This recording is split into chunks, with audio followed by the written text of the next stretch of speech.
Welcome to Blizzard Fire. We hope this video helps fire up your solution. You start by verifying power and physical connections.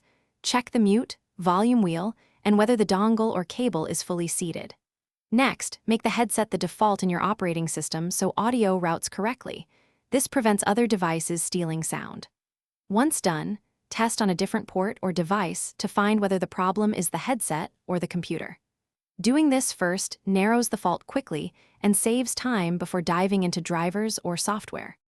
You should update Logitech software and firmware because outdated firmware causes muffled or missing channels. The app also controls EQ and advanced routing. Then refresh audio drivers by uninstalling the headset entry and rescanning hardware so Windows reinstalls clean drivers.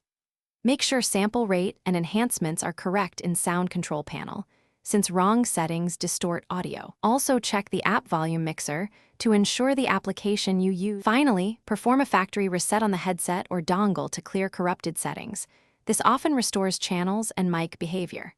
If problems persist, test the headset on a phone or another PC to prove whether hardware is failing and swap cables or dongles when possible. Make sure Bluetooth or wireless interference is minimized by moving closer and removing USB 3.0 devices. If nothing helps, contact Logitech support with firmware and test results. This speeds repair or replacement.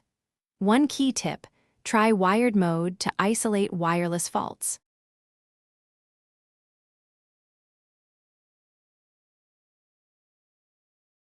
Thanks for watching. If you found this helpful, don't forget to like and subscribe.